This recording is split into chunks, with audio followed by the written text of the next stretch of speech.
Сәлем достар, біз бүгін видеомызды тағы жалғастырамыз. Біздің арнамызға қош келдіңіздер.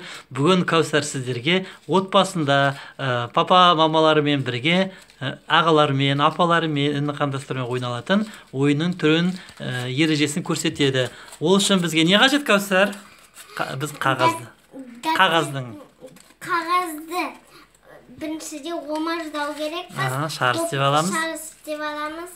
Сосын мына шарды екі кәсеге салу керекпіз. Кесе қағаз стаканға, да? Қағаз стаканды ілеміз. Бұл ойынды 2 адам, 3 адам, немесе 4-5 адамға дейін ойнауға болады. Біздер 2 адамға ойналатын түрін көрсетіп отырық. Кәусар соның қазір ережесін көрсетеді. Тек қана бір стаканға салып көрсетеді. Кеттік. 1, 2, 3. Түспей қалды.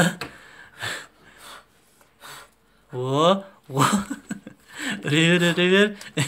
Екіншісі түспей қалды. Біреу түсті. Түспей қалды. Кеттік, давай, тез. Тез, жүгір. Ой! Түспей қалды.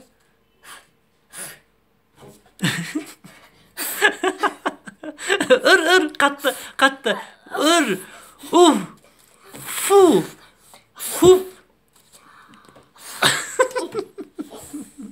Келесі қағазымызды аламыз. Далаға кетіп қалды. Сен қолмен, ойын барысында қолмен ұстауға болмайды.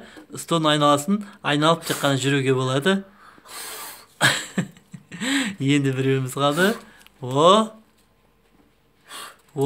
Молодец. Жарайсың, болды. Мінекей, ойынның ережесі қысқаша осындай. Сіздер осы қағаздардың барлығын түгел түсіріп болуларыңыз керек. Бұл ойынды топқа бөлініп, немесе әкесінің командасы бөлек, анасының командасы бөлек болып ойнауға болады, немесе туған күнде ойнауға болады балалармен, және мектепте істеп жатсаңыз, мұғалімдер класстың оқушыларымен де осылай партаның үстіне іліп, қағаздарды ойнатуға болады. Мінекей, ойын ережесі өте оңай. Кәусар барлығына сау болыңыздар. Ойын ұнаса лайк басыңыздар. Келесі кездескенше.